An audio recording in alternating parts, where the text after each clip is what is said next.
আল্লাহর নবীর একটা কথাই নিজের মাতৃভূমি, মা বাবা, ভাই বোন, পরিবার পরিজন, এমনকি আলিশান জিন্দেগি, রাজকীয় জিন্দেগি ছেড়ে সিরা কাপড় পরে এক কাপড়ে মুসআব বিন উমাইর মক্কা থেকে মদিনার দিকে যাত্রা শুরু করলেন। এক কাপড়ে, মনে কোনো কষ্ট নাই, দুঃখ নাই। আল্লাহর নবীর দিকে তাকায়া মুস্কি হাসি দিয়া মদিনার দিকে যাত্রা শুরু করলেন। আল্লাহু আকবার। এবার তিনি মদিনায় যে মানুষদেরকে কোরআন শিখায়, সুবহানাল্লাহ। আল্লাহর নবী হিজরত করে যখন মদিনায় গেলেন, মুসআব বিন উমাইর বিশাল একটা কাফেলা নিয়ে আল্লাহর নবীর সাথে দেখা করলেন। আসলা একা, নিয়ে আসছো কত মানুষ সাথে করে, ওরা কারা? ওগো নবীজি, তারা হলেন আমার কোরআনের ছাত্র। কিভাবে? ওই যে আমি আপনার কাছে কোরআন শুনছিলাম, শুনতে শুনতে সূরা মুখস্থ করে ফেলেছি। এই সূরাগুলো আমি সবাইকে শিখিয়ে দিয়েছি। আল্লাহু আকবার। আল্লাহ নবী ডাক দিয়া বলে, সাহাবীরে, শিলা মূর্তি পূজো, সেখান থেকে আল্লাহ রাব্বুল আলামিন তোমাকে কোরআনের শিক্ষক বানায় দিছি। শুধু এখানেই শেষ নয় ও যুবক, শুধু এখানেই শেষ নয়। সাহাবীর কুরবানি, ত্যাগ এখানেই শেষ নয় রে যুবক। আল্লাহর নবী যখন মক্কা থেকে হিজরত করে মদিনায় আসলেন, মক্কার কাফেররা তারা মদিনায় হামলা করার চক্রান্ত করলো। ১৫০০ কাফের নিয়ে মক্কার কাফেররা তারা মদিনায় হামলা করবে। এইখানেও যুবক দেখো, আল্লাহর নবী যুবকদেরকে কত ভালোবাসে। যখন মক্কার কাফেরেরা মদিনায় হামলা করবে, আল্লাহর নবী সর্বপ্রথম যুবকদেরকে জিজ্ঞেস করলেন, ও যুবকরা শোনো, মক্কার কাফেরেরা তারা মদিনায় হামলা করবে, আমরা কিভাবে যুদ্ধটা করতে পারি? যুবকদের হইল রক্ত গরম আগে থেকে। যুবকরা বলতেছে, নবীজি, যদি মক্কার কাফেরেরা মদিনায় হামলা করে, আমরা ওদের সাথে যায়া ময়দানে সরাসরি খেলবো, খোলা মাঠে। কোন জায়গায়? খোলা মাঠে। এই যে উহুদের ময়দান, মদিনাতুল মুনাওয়ারা থেকে 5 কিলো দূরে উহুদের ময়দান। বলে আমরা সেখানে যায়া খেলবো। এটা উহুদ যুদ্ধের ঘটনা বলছি, যে নবীজি যুবকদেরকে কতটা ভালোবাসে। আর কপাল পরা যুবক নবীজিরে ভালো না বাইসা ওরা এখন নায়িকা, গায়িকা, খেলোয়াড়দেরকে ভালোবাসে। নবীজি সাহাবীদেরকে বলেন, এই কিভাবে যুদ্ধ করা যায়? যুবক সাহাবীরা দাঁড়ায় বলে, ওগো আল্লাহর নবী, আমরা উহুদের ময়দানে গিয়ে সরাসরি কাফেরদের সাথে যুদ্ধ করব, ময়দানে, খোলা ময়দানে। এবার আল্লাহর নবী প্রবীণ মুরব্বী সাহাবীদেরকে ডাক দিলেন, আপনারা বলেন কিভাবে যুদ্ধ করব? বলেন, নবীজি, আমাদের পরামর্শ হলো আমরা মদিনার শহরের মধ্যে থেকে যুদ্ধ করব, আমরা শহরের বাইরে যাব না। মক্কার কাফেররা যদি আমাদের উপরে হামলা করে, আমরা মদিনার উঁচু উঁচু দালান থেকে, ঘর থেকে, বিল্ডিং থেকে উঁচু উঁচু টিলা বানায়া সেখান থেকে আমরা ওদের উপর তীর নিক্ষেপ করব। আবার যুদ্ধ করার জন্য রসদপত্র দরকার, আমাদের মা বোনরা আমাদেরকে খাবার দাবার দিয়ে সহযোগিতা করবে।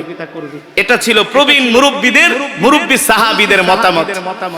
তো আল্লাহর নবীর কাছে মুরব্বী সাহাবীদের মতামতই আল্লাহর নবীর কাছে ভালো লেগেছে। কিন্তু যুবকরা যে পাগল, তারা যায় যুদ্ধ করবে খোলা ময়দানে। তো যুবকদের কথা রক্ষা করতে যায় আল্লাহর নবী যুবকদের কথাই রাখছে, যে ঠিক আছে চলো আমরা খোলা ময়দানে যুদ্ধ করব। নবীজি ঘরে যে তিনি যুদ্ধের পোশাক পরে রণসাজে সজ্জিত হয়ে বের হইছে। এই কোন নবীর উম্মত আমরা? সুবহানাল্লাহ। আল্লাহর নবী আল্লাহ ছাড়া কারো সামনে মাথা নত করেন। যুদ্ধের পোশাক পরে বীর বিক্রম আমার নবী বের হয়েছে, চলো। এখন যুবক সাহাবীরা বুঝতে পারলো যে আল্লাহর নবী কিন্তু আমাদের পিরাপিরিতেই খোলা ময়দানে যুদ্ধ করতে যাইতেছে। কিন্তু মুরব্বী সাহাবীদের পরামর্শটাই নবীজির কাছে ভালো লাগছে বেশি, আমরা বুঝতে পারতেছি। চলো এখন যে নবীজিকে আমরা অনুরোধ করে, যে নবীজি, আল্লাহর নবী, মুরব্বী প্রবীণ সাহাবীরা যেই মতামত দিয়েছে আমরা সেটা এখন মেনে নিচ্ছি। আল্লাহর নবী বলেন, না, পয়গম্বর যখন যুদ্ধের সাজে সজ্জিত হয়, এই যুদ্ধের পোশাক খোলা যায় না। ঠিক কিনা বলেন? যুদ্ধের ফলাফল, যুদ্ধের বিজয় অস্ত্র দিয়া, সৈন্য দিয়া হয় না, যুদ্ধের বিজয়ের ফয়সালা হয় আসমান থেকে। করছে কে? আসমান থেকে। যুদ্ধের ময়দানে বের হয়ে গেলেন। সকালবেলা যুদ্ধ শুরু হয়ে গেল। এক আঘাতে মক্কার কাফেররা ছিন্ন ভিন্ন হয়ে গেল। এক আঘাতে ওদের আর অস্তিত্ব নাই। ওরা মাইর খায়া উহুদ পাহাড়ের পিছন দিক দিয়ে একেবারে মক্কার দিকে দৌড় শুরু করছে। সকাল থেকে সন্ধ্যা পর্যন্ত হয়ে যায়, মক্কার কাফেররা আর ফিরে আসে না। এক মাইর খায়া দৌড়। আল্লাহ নবী সাহাবীদেরকে পাহারায় নিযুক্ত করছে, যুদ্ধের জয় পরাজয় যাই হোক, আমার নির্দেশ ছাড়া তোমরা এই পাহারার স্থান ত্যাগ করবা না। কিন্তু সন্ধ্যা হয়ে যাচ্ছে, এখনো ওরা আসে না। তো কিছু সাহাবীরা গনিমতের মাল সংগ্রহ করা শুরু করেছে। যখন মক্কার কাফেরেরা প্রথম স্টেপে তারা পরাজয় বরণ করলো, তখন তারা উহুদ পাহাড় থেকে অনেক দূরে যে তারা আবার সংঘবদ্ধ হয়ে খালিদ ইবনুল ওয়ালিদের নেতৃত্বে আবার তারা পিছন দিক থেকে হামলা করলেন। এই সময় মুসলমানরা অনেকে গনিমতের মাল টোকানে ব্যস্ত, অনেকে মনে করছে ওরা আর আসবে না, চলে গেছে। অতর্কিত হামলা করার কারণে সাহাবীরা কিছুটা বিপর্যস্ত হয়ে গেছে। তো ওই কাফেররা আল্লাহর নবীকে টার্গেট করে তারা আগাইতেছে নবীজির উপরে হামলা করার জন্য।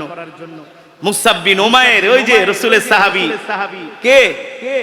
মুসাব বিন, সে দেখলো যে মক্কার কাফেরেরা যেভাবে নবীজির দিকে তেড়ে আসছে, যদি তারা নবীজিকে একা পায়া নবীর উপরে তীর বর্ষা নিক্ষেপ করে চতুর্মুখী, তাহলে তো আল্লাহর নবী শহীদ হয়ে যাবে, সব শেষ।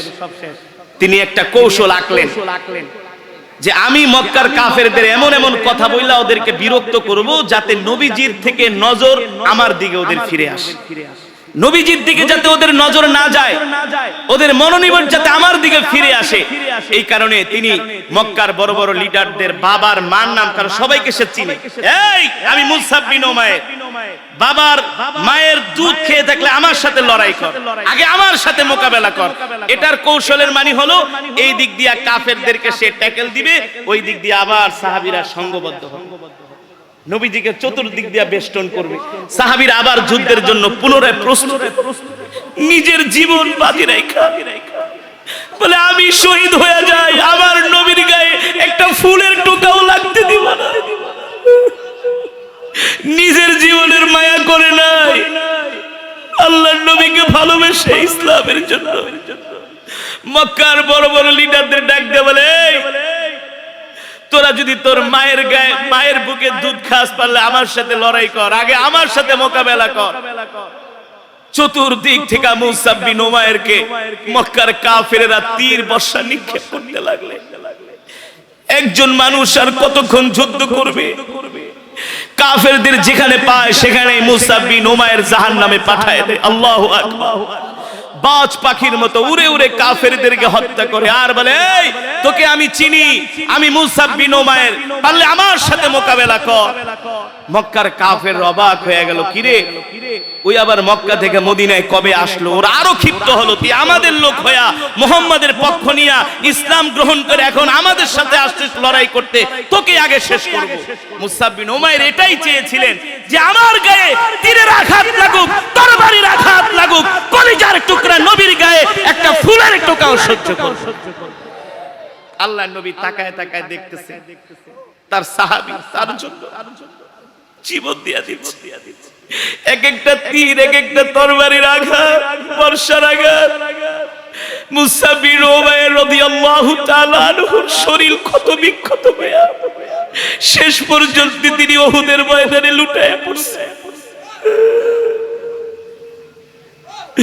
যখন যুদ্ধ থেমে গেল, 70 জন সাহাবীর মধ্যে মুসাব বিন উমাইর একজন। আল্লাহ নবী ডাক দিলেন, এই সাহাবীরা, আমার মুসাব বিন উমাইরের লাশটা আমার কাছে নিয়ে আসো। আল্লাহ নবীর কাছে নিয়ে আসো। নবীজি মুসাব বিন উমাইরের দিকে তাকায় বলে, তুমি কে? আমি তো তোমাকে চিনি। তুমি কোন পরিবারের সন্তান? তোমার বাবার অর্থবিত্তের কোনো অভাব ছিল না, তুমি ছিলে মক্কার নেতা, তুমি একজন সুশিক্ষিত যুবক, তুমি আমাকে ভালোবেসে তোমার পরিবার পরিজন মা বাবা দেশ ত্যাগ করে আবার মুহাম্মদে মদিনায় আসছো। আজকে আল্লাহর জমিনে আল্লাহর দ্বীন কায়েমের জন্য নিজের জীবনটাই কুরবানি করে দিলা। মুসা বিন উমাইরের লাশটা, তার মাথাটা আল্লাহর নবীর কোলে নিয়ে বসে আছে। আল্লাহর নবী সাহাবীর লাশ নিয়ে কান্না করতেছে, আর আসমান থেকে একদল হুর এসে বলতেছে, গো আল্লাহর নবী, আমাদের কাছে মুসা বিন উমাইরের লাশটা দিয়া দেন, আমরা তাকে ভেস্তে নিয়ে জান্নাতের পানি দিয়া গোসল করাবো। আল্লাহু আকবার, জোরে বলুন আল্লাহু আকবার। মুসা বিন উমাইর রাদিয়াল্লাহু তাআলা আনহুকে আল্লাহর নবী নিজের হাতে সেই উহুদের ময়দানে তাকে দাফন করেছে। যুবক, রাসূলের সাহাবীরা আল্লাহর দ্বীনের জন্য, নবীজির মুহাব্বতে, কোরআনের মুহাব্বতে তারা তাদের জান মাল সবকিছু তারা কুরবানি করেছে। ঠিক কিনা বলে? এ যুবক, তোমরা নিজেদেরকে কি মনে করো? ইতিহাস খুঁজলে দেখা যায় আল্লাহর নবীর যারা সাহাবী, ম্যাক্সিমাম যুবক তরুণ গুলো আল্লাহর নবীর হাতে হাত রেখে কালেমা পড়ে মুসলমান হয়েছে। ঠিক কিনা বলেন? তুমি আর কি শিক্ষিত, তুমি আর দেখতে কি সুন্দর, তোমার বাপের আর কয় টাকা আছে, তুমি আর কোন বংশের মানুষ, এত ফটকামি করো, ইসলাম মানো না, দ্বীন মানো না, তুমি একেবারে কি হয়ে গেছো? রাসূলের যে সাহাবীর কথা এখন বলবো, যার নাম হলো মুসা বিন উমাইর। নাম কি? দেখতে একেবারে চেহারার ভিতরে আভিজাত্যের ছাপ, চেহারা পোশাকের মধ্যে আভিজাত্যের ছাপ, চেহারা দেখলেই বোঝা যায় অনেক বড় উঁচু বংশের, শিক্ষা যোগ্যতায় কোনো দিক দিয়া কম না। এই মুসা বিন উমাইরের বাড়িতে আবু জেহেল গেছে, যা বলে, মুসা শোনো, তুমি আমাদের যুবকদের মধ্যে অন্যতম, তোমার শিক্ষা দীক্ষা, তোমার নেতৃত্ব আমাদেরকে মুগ্ধ করে। শোনো মুসা, তুমি কবি স্বভাবের মানুষ, চিন্তাশীল মানুষ, তোমার কাছে আমরা একটা প্রস্তাব নিয়ে আসছি। মুসা বিন উমাইর প্রশ্ন করে, আবু জেহেল কি প্রস্তাব? আমরা তোমাকে যুবকদের আইডল মনে করি, আমরা তোমাকে মক্কার যুবকদের আইডল, তুমি যুবকদের নেতা, তোমাকে নিয়ে আমরা গর্ব করি, অহংকার করি, তুমি ভবিষ্যতে অনেক বড় হবে, তোমাকে আমাদের মক্কার যুবকরা মানে, ভালোবাসে, তুমি যেই দিকে যাও যুবকরা সেই দিকেই যায়। মুসা বিন উমাইর বলে, আবু জেহেল কি বলবেন বলেন আসল কথাটা। আবু জেহেল বলে, শোনো ভাতিজা, মুসা বিন উমাইর, আমরা তোমাকে নিয়ে বড় চিন্তায় আছি, টেনশনে আছি, পেরেশানিতে আছি। কি দরদ খায়া যায় আবু জেহেল, দুষ্ট লোকের মিষ্টি কথা, দুষ্ট লোকের। মুসা বিন উমাইর বলে, আবু জেহেল কি বলবেন বলেন। বলে, শোনো ভাতিজা, এত কথা বাড়ায় লাভ নাই, অল্প কথাই বলি। কি কথা? তুমি কিন্তু মুহাম্মদের ধারে কাছেও যাবা না। নাউজুবিল্লাহ বলে, কেন যাব না? বলে, মুহাম্মদ হুয়া কাযিব, সে একটা মিথ্যাবাদী। নাউজুবিল্লাহ। হুয়া মুহাম্মদ শায়ের, সে হলো কবি, বানায় বানায় কবিতা বলে আর কোরআন বইলা চালায় দেয়। বলেন নাউজুবিল্লাহ। হুয়া মুহাম্মদ হুয়া কাহিন, মুহাম্মদ হলো একটা গণক। কি গণক? কয় মুহাম্মদ তোমার মনের সব কথা বইলা দিতে পারে। আসলে কি নবীজি মনের কথা বলতে পারে নাকি? নবীজির কোনো কিছু গায়েবের খবর নবীজি জানে না, তার বলার কোনো ক্ষমতা নাই। আল্লাহ তাআলা কোরআনুল কারীমের মধ্যে বলেন, ওমা ইয়ান্তিকু আনিল হাওয়া ইন হুয়া ইল্লা ওয়াহয়ুন ইউহা। নবী, আপনি দুনিয়ার মানুষদেরকে বলে দেন, আপনি নিজের থেকে কিছু বানায়া বলেন না, আমি আল্লাহ ওহীর মাধ্যমে আপনাকে যা জানায় দেই আপনি তাই বলেন। ঠিক কিনা বলেন? তাই আপনি মানুষের সামনে প্রচার করেন। আল্লাহ তাআলা জিবরাইলের মাধ্যমে আল্লাহর নবীকে আল্লাহ তাআলা একটা আগেই জানায় দিত, এই জিবরাইল যাও, মক্কার কাফেরেরা আমার হাবিবকে মারার জন্য রাস্তায় দাঁড়ায় আছে অস্ত্র নিয়ে, আমার হাবিবকে বলো ওই পথ দিয়া না যায় অন্য পথ দিয়া বাড়িতে চলে যেত। আল্লাহর নবী অন্য পথ দিয়া বাড়িতে চলে যেত, আর মক্কার হারামজাদারা ওরা রাস্তায় বসে মশার কামড় খাইতো আর বলতো, আমরা যে রাস্তার এখানে বসে আছি মুহাম্মদ কেমনে জানে? তার মানে সে গণক। আসলে কি আল্লাহর নবী জানেন? আল্লাহর নবীকে জানানো হয়েছে, জিবরাইলের মাধ্যমে জানানো হয়েছে। এই কারণে ওরা আমার নবীকে গণক বলতো, গণক, জাদুকর বলতো। বলেন নাউজুবিল্লাহ। আমার নবীর কথার প্রভাবে মানুষ আকর্ষিত হতো। মক্কার যুবকরা নবীর জন্য পাগল হয়ে যেত, ঠিক কিনা বলেন? আবু জেহেল বলে, মুসা শোনো, তুমি মুহাম্মাদের ধারে কাছেও যাবে না। মুহাম্মাদের কাছে গেলে তোমাকে জাদু করে ফেলবে। মুহাম্মাদের কবিতা শুনলে তুমি পাগল হয়ে যাবা। মুহাম্মদ হলো একটা মিথ্যাবাদী। বলেন নাউজুবিল্লাহ। মুসা বিন উমাইরকে শাসায় টাসায় আবু জেহেল চলে গেছে। মুসা বিন উমাইর ছিলেন যুবক মানুষ, শিক্ষিত মানুষ, সুশিক্ষিত মানুষ, ভদ্র যুবক। মনে মনে চিন্তা করে, আবু জেহেল আমাকে মুহাম্মাদের বিরুদ্ধে এক গাদা মিথ্যা কথা বললো নাকি, এটা তো আমাকে যাচাই করা দরকার, কারণ শিক্ষিত মানুষ, ঠিক কিনা বলে?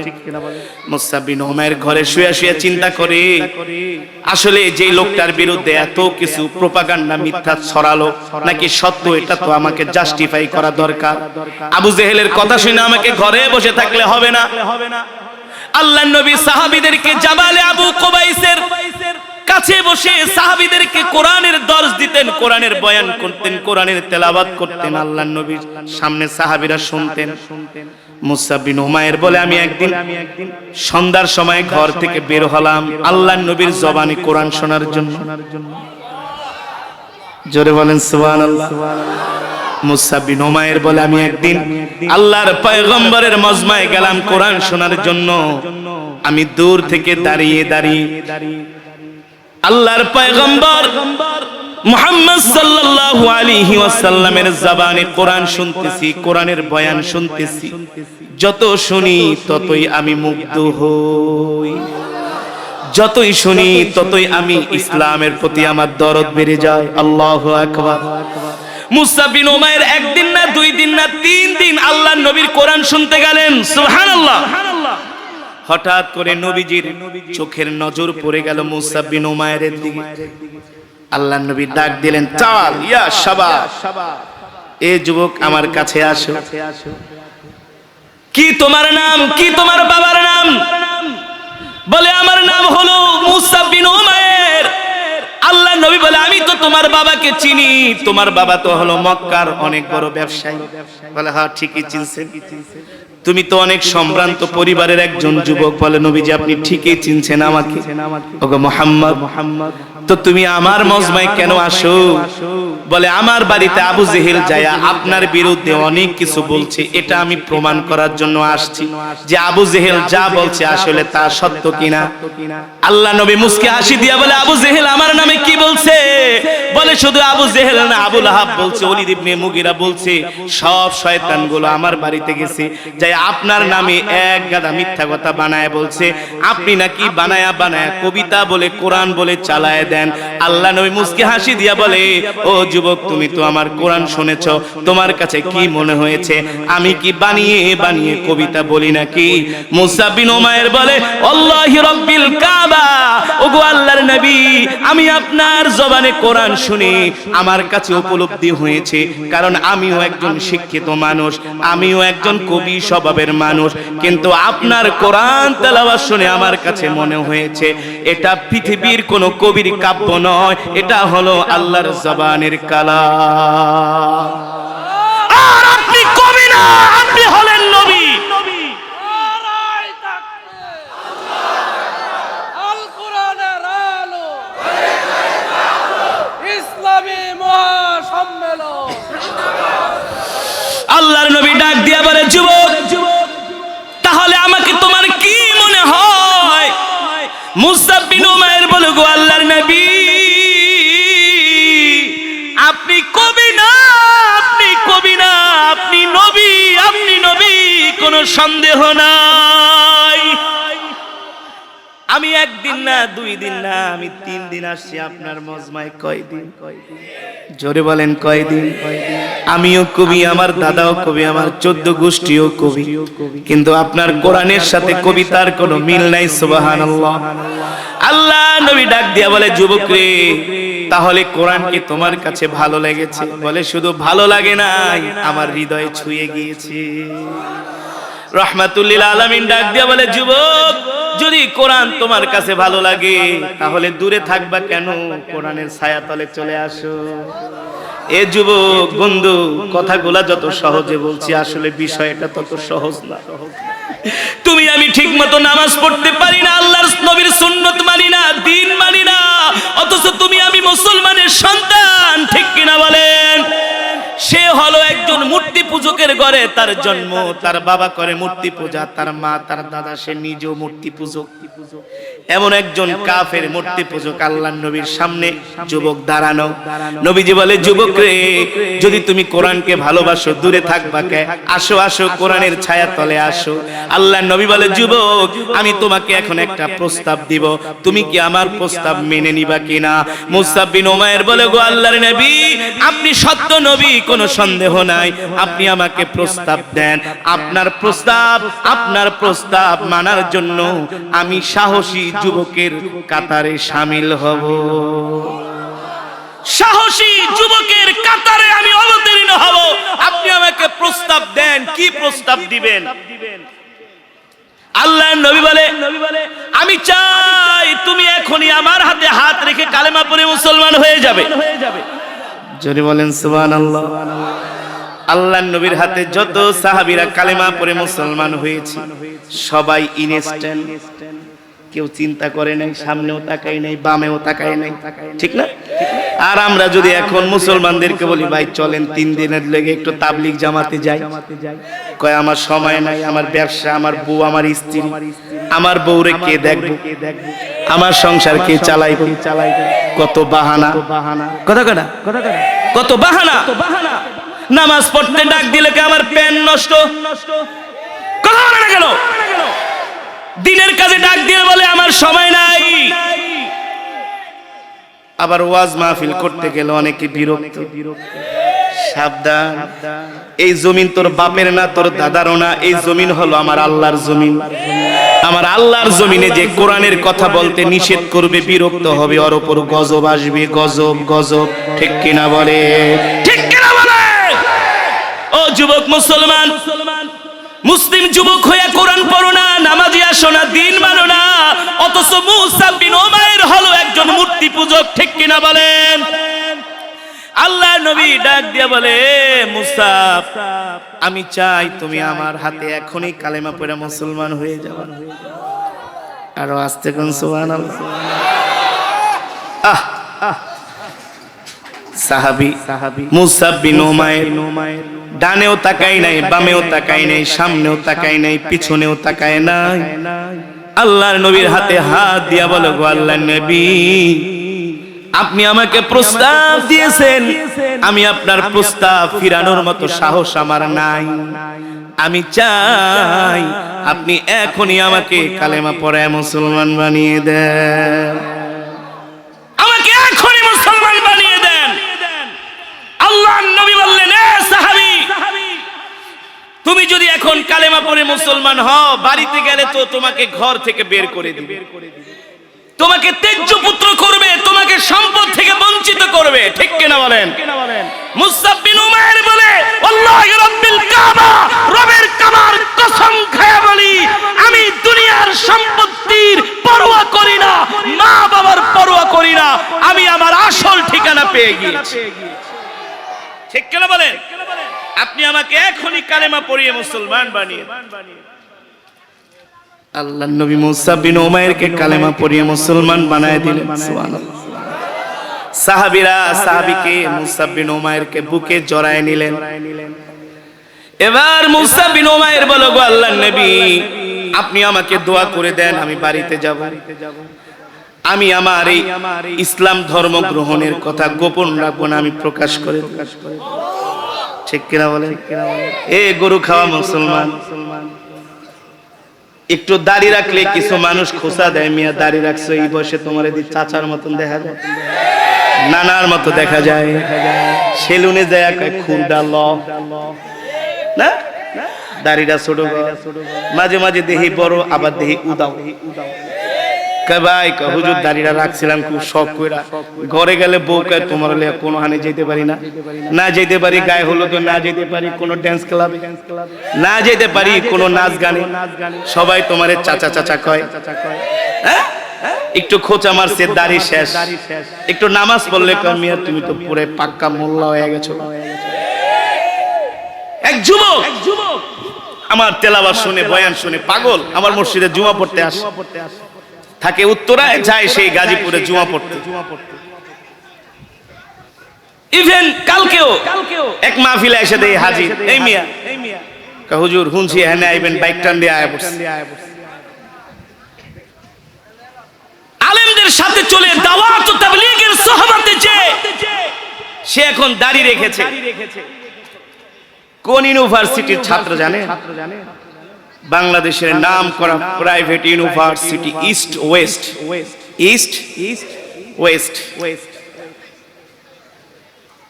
বাসায় যে ওর বোনেরা হিন্দি সিনেমা দেখে, বাংলা সিনেমা এই সেই টেলিভিশনের রিমোট লুকায় রাখে, এগুলো শুনতে নিষেধ করে নামাজ পড়তে বলে।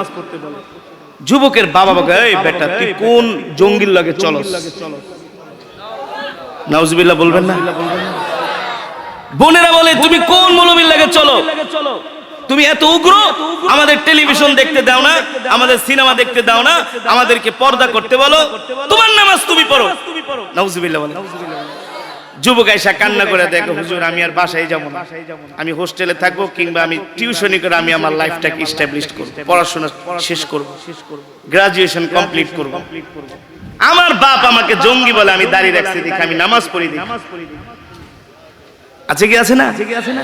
আবার পোলারে ডাক দেখো এই বেটা দাড়ি রাখবে, আর কদিন পর রাখ না, একটু বয়স বাড়ুক না বেটা, 40 পারুক না, এই বসে কি একটু খা ফুর্তি টুর্তি কর, হ্যাঁ লাইফটাকে এনজয় কর। নাউজুবিল্লাহ বলেন। এই ক্যাটাগরির মুসলমান সমাজে আছে কি আছে না? আছে কি আছে না? যে যুবক 5 ওয়াক্ত সালাত আদায় করে, দাড়ি রাখে, নবীর সুন্নাহ মানে, দাওয়াত ও তাবলীগের সাথে সম্পর্ক, আলেম ওলামাদের সাথে সম্পর্ক, ওই যুবক কখনো মা বাবার সাথে বেয়াদবি করে না, ওই যুবক কখনো সমাজের মুরব্বীদের সাথে বেয়াদবি করে না, ওই যুবক কখনো চান্দাবাজ হয় না, চান্দাবাজ। ঠিক কিনা বলেন? আমরাই তো আমাদের নিজের কপাল খাইতেছি। আর আয়েশা হুজুরে কে হুজুর আমার পোলা তো নষ্ট হয়ে গেছে, একটা তাবিজ দেন। কি দেন? পানি পনা দেন। তাবিজ পানি পরা দিন কোনো কাম হইব না, ঘটা ঘটে গেছে। ঠিক কিনা বলেন? মুসলমান যুবক এই কথাগুলো দুঃখ নিয়ে বলছি। আল্লাহ রাসূলের সাহাবী মুসা বিন উমাইর বলে গো আল্লাহর নবী আমাকে দোয়া করে দেন, আমি আমার মায়ের কাছে, বাবার কাছে, পরিবারের কাছে আমি আমার ইসলাম ধর্মের কথা ইসলাম ধর্ম গ্রহণের কথা আমি তাদেরকে যে বলে দিব, আমি আমার পরিবারকেও ইসলামের দিকে, দ্বীনের দিকে দাওয়াত দিব। আল্লাহর নবী দোয়া করে দিলেন। নবীজি ডাক দিয়ে বললেন মুসা শোনো, তুমি নিজেকে তৈয়ার রাখো, প্রস্তুত রাখো, তুমি যে এক আল্লাহর প্রতি ঈমান এনেছো, এখন তোমার উপর কিন্তু অত্যাচার হবে, নির্যাতন হবে, জুলুম হবে। ঠিক কিনা বলেন? তোমার উপরে অত্যাচারের স্টিমরোলার চালানো হবে। মুসা বিন উমাইর বলে গো আল্লাহর নবী যতই অত্যাচার, নির্যাতন, জুলুম আমার উপর করা হোক না কেন, ইসলাম থেকে এক চুল পরিমাণ দূরে সরে যাব না। বাড়িতে গেছে যে ডাক দেয় আবি উম্মি জাদ্দি আখি উখতি তাআলাও, সব আসো, তোমার সাথে আমার কথা আছে। মা ডাক দিয়া, বাবা ডাক দিয়া বলে কি এভাবে ডাকছো, কারণ কি? বলে শোনো মা, আজ থেকে আমাকে আর মূর্তি পূজার জন্য ডাকবা না। আল্লাহু আকবার। বাবা আমাকে আর কখনো মূর্তি পূজার জন্য ডাকবা না। মা কান্না করে দিছে, বাবা কান্না করে বলো কি হয়েছে তোমার? বলে আমি আল্লাহর পয়গম্বর মুহাম্মদ সাল্লাল্লাহু আলাইহি সাল্লামের হাতে হাত রেখে আমি কালেমা পড়ে মুসলমান হয়ে গেছি। আমার আল্লাহ এক। কয়জন? কুল হুয়াল্লাহু আহাদ। আমাদের রব কয়জন? আমাদের রব একজন। ঠিক কিনা বলেন? আমরা এক রবের গোলামি করি, এক রবের কদমে সিজদা দেই। মুসা বিন উমাইরের বাবা বলে এই কোন জায়গার কোন মোহাম্মদের কাছে যে কালেমা পড়ে মুসলমান হয়ে গেছে, একবারও কি বাবার কথা ভাবলা না? মা ডাক দিয়ে বলে, এটা কি করেছো? একবারও কি মায়ের কথা ভাবলা না, যেই মা তোমাকে 10 মাস 10 দিন গর্ভে ধারণ করেছে? মুসআব বিন উমাইর বলে, মা তোমাকে ভালোবাসি, বাবা তোমাকে ভালোবাসি, কোনো সন্দেহ নাই, কিন্তু তোমার চেয়েও মার চেয়েও আমি আমার আল্লাহর নবীকে জীবনের চাইতেও বেশি ভালোবাসি। তোমাদেরকে ছেড়ে দিতে পারবো, নবীকে ছাড়তে পারবো না, ঠিক কিনা বলেন? আল্লাহ নবী সেটাই বলেছেন, ওয়াল্লাহি লা ইউমিনু আহাদুকুম হাত্তা আকুনা হাব্বা ইলাই মিন ওয়ালিদিহি ওয়া ওয়ালাদিহি ওয়ান নাসি আজমাইন। নবী কিবরিয়া রাহমাতুল লিল আলামিন বলেন, যতক্ষণ পর্যন্ত তুমি আমাকে তোমার সব কিছুর চেয়ে ভালোবাসতে না পারবা, ততক্ষণ পর্যন্ত মুমিন হতে পারবা না, মুমিন হতে পারবা না। হ্যাঁ যুবক, তোমার মা, তোমার বাবা, তোমার স্ত্রী, তোমার সন্তান, তোমার পরিবার পরিজন, তোমার নেতা, তোমার নেত্রী, তোমার দল, তোমার মার্কা, তোমার দেশ, তোমার ক্ষমতা, তোমার চেয়ার, তোমার প্রভাব প্রতিপত্তি, সব কিছুর চেয়ে বিশ্ব নবীকে ভালোবাসতে হবে।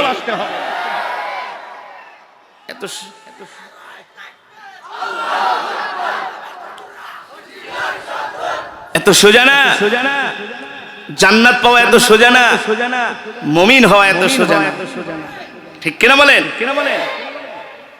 ইসলামের উপর অটল অবিচল থাকে এত সোজা না। আল্লাহ রাসূলের সাহাবীরা দ্বীনের জন্য কত কষ্ট করেছে। এক যুদ্ধ থেকে আরেক যুদ্ধে যাবে, এখনো ঘা শুকায় নাই, ঘা সেই কাঁচা ঘা নিয়ে আবার যুদ্ধের ময়দানে চলে গেছে। আমার নবী 63 বছর জিন্দেগিতে 27 বার, কয়বার? 27 বার সশরীরে যুদ্ধের ময়দানে কমান্ডিং এর দায়িত্ব পালন করেছে। 27টা যুদ্ধে আল্লাহর নবী নিজে সরাসরি নেতৃত্ব দিয়েছেন, সরাসরি। সাহাবীরা এক যুদ্ধ থেকে আরেক যুদ্ধ থেকে আইসা ক্লান্ত পরিশ্রান্ত, একটু বিশ্রাম নিবে সেই সময়ও নাই, আবার আরেক যুদ্ধের জন্য অস্ত্র নিয়ে দৌড়। আর আমাদেরকে একটু দিনের কাজে ডাকলে দূর, আর কত করুম, আর পারি না, শেষ না, শেষ। অথচ রাসূলের সাহাবীরা দ্বীনের জন্য, ইসলামের জন্য নিজের দেশ ত্যাগ করেছেন। মাতৃভূমি কি কি আমাদের যে ঈমান, আইসা যদি কে বেটা রিমান্ডে দিমু, চুপ, কোনো কথা কবি না, ঠিক আছে স্যার, যা কবেন সব মাইনা নিব, সুর নরম হয়ে যায়, ঠিক কিনা বলেন? তবে আমাদের সুর নরম হয় না, ইনশাআল্লাহ সুর নরম হয় না, হবেও না। দ্বীনের জন্য, ইসলামের জন্য কোরআনের কথা বলেই যাব, ঠিক কিনা বলেন? ঠিক না? উলামায়ে দেওবন্দের সন্তানেরা কখনো কোনো কিছুকে পরোয়া করে? এই যে শিক্ষা ব্যবস্থা নিয়ে কত কিছু শরীফার গল্প, ট্রান্সজেন্ডার, কত কিছু বাস্তবায়ন করতে চাচ্ছে। উলামায়ে দেওবন্দের সন্তান ছাড়া, কওমি মাদ্রাসার আলেম ছাড়া কেউ কোনো টু শব্দ করে না, কেউ কোনো টু শব্দ নাই। আলিয়া মাদ্রাসার শিক্ষা ব্যবস্থাটা তো ধ্বংস করে ফেলাইছে, ওটা তো কোনো শিক্ষাই না, ওটা হচ্ছে এখন স্কুল ভালো, কিচ্ছু না আলিয়া মাদ্রাসার শিক্ষায়। ওদের 3য় শ্রেণীর বইটাকে একেবারে জাহান্নাম বানায় ফেলেছে, মূর্তির ছবি দিয়া এইটা সেইটা করে, এই গল্প সেই গল্প দিয়া, ঠিক কেন বলেন? আছে কোনো ওদের কোনো খবর আছে? সব দৌড়ঝাঁপ শুধু ওলামায়ে কেরাম, কওমি ওলামায়ে কেরামরা করতেছে, কারণ তারা দরদ নিয়া, ব্যথা নিয়া আল্লাহর জমিনে আল্লাহর দ্বীন কায়েমের জন্য মেহনত করে, ঠিক কিনা বলেন?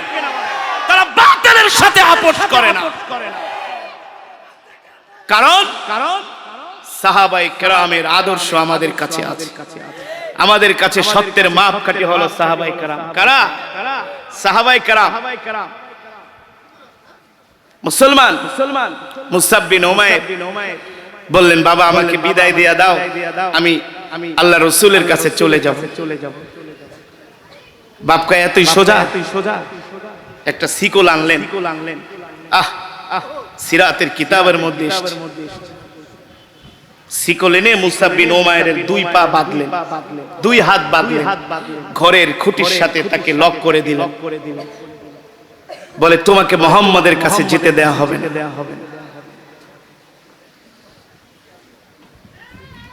3 বছর পর্যন্ত তাকে অবরুদ্ধ করে রাখা হয়েছে। না খেতে খেতে শুকিয়ে কাঠ হয়ে গেছে, কাঠ। মুসআব বিন উমাইরের মা ডাক দিয়া বলে, বাবারে তোর বাদ আমি খুলে দিব, তালা খুলে দিব, বল মুহাম্মাদের কাছে যাবি না? সন্তানের দিকে তাকিয়ে মায়ের মায়া লেগে গেল, আরে কি ছেলে ছিল, কি হয়ে গেছে, শুকিয়ে কাঠ হয়ে গেছে। ছেলের এই কষ্ট সতে হলেও মা 10 মাস 10 দিন গর্ভে ধারণ করেছে, সহ্য করতে পারে না। বাবা তোর বাদ খুইলা দিই, তুই যাইস না মুহাম্মাদের কাছে। মুসআব বিন উমাইর বলে, মা তুমি আমাকে 10 মাস 10 দিন গর্ভে ধারণ করেছো, আমার জন্য অনেক কষ্ট করেছো। আল্লাহি রব্বিল কাবা, রবের কাবার কসম খায়া বলি, আমার বাদ ছেড়ে দাও, আমি এক মুহূর্ত আল্লাহর নবীকে ছাড়া বাঁচতে পারবো না। শেষ পর্যন্ত নিরুপায় হয়ে মুসআব বিন উমাইরের মা ছেলের বাদ খুলে দিলেন, কারণ কয়দিন আর আটকে পারছে না। ছেলের ইমানের কাছে তারা হেরে গেছে। আর আমাদের ইমানের কাছে মানুষ জিতে যায়। 500 টাকা দিলে আমাদের ইমান গায়েব হয়ে যায়। 500 টাকা 1000 টাকার বান্ডিল ফালাইলে আমরা সত্য মিথ্যা দিয়ে একেবারে মাখায় ঠাকায় ককটেল বানায় খাওয়াই দিই, ঠিক কিনা বলেন? একটু আয়সা খোঁচা মারলে এই দরকার না, এত ইসলামের পক্ষে একটু চুপচাপ থাকে না। রাসূলের সাহাবী সব ছেড়ে দিয়ে আল্লাহর নবীর বাড়ির দিকে দৌড়। নবীজি দেখা, আল্লাহর নবী দেখা, সাহাবীকে দেখা কান্না করে দিছে। মুসআব তোমার এই অবস্থা কেন? ওগো নবীজি, আমাকে তো আমার মা বাবা আটকায় রাখছে। দিনের পর দিন, রাতের পর রাত, বছরের পর বছর আমার উপর নির্যাতন চালানো হয়েছে। আলহামদুলিল্লাহ আমি ইসলাম থেকে, আপনার ভালোবাসা থেকে এক চুল পরিমাণ দূরে সরে যাই না। আল্লাহর নবী সাহাবীকে জড়িয়ে ধরলেন, আদর করলেন, সাহাবীর জন্য দোয়া করলেন, আর বললেন, এ সাহাবীরা তাকায় দেখো, আমার মুসআব ইসলামের জন্য, দ্বীনের জন্য কত ত্যাগ স্বীকার করেছে, কত নির্যাতন জুলুম সহ্য করেছে। ইসলাম ছেড়ে দেয় নাই, দ্বীন ছেড়ে দেয় নাই। আল্লাহর নবী সাহাবীদেরকে নির্দেশ দিলেন, তাকে গোসল করাও, খাওয়াও, ভালো জামা পরিধান করিয়ে দাও।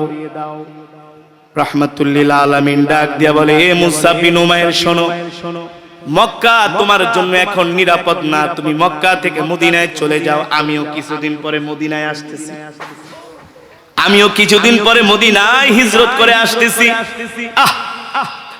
আল্লাহ রাব্বুল আলামিন কোরআনুল কারীমের মধ্যে বলছেন, ওয়া নুনাজ্জিলু মিনাল কুরআনি মা হুয়া শিফাউ ওয়া রাহমাতুল লিল মুমিনিন ওয়া লা ইয়াজিদুয যালিমিনা ইল্লা খাসারা।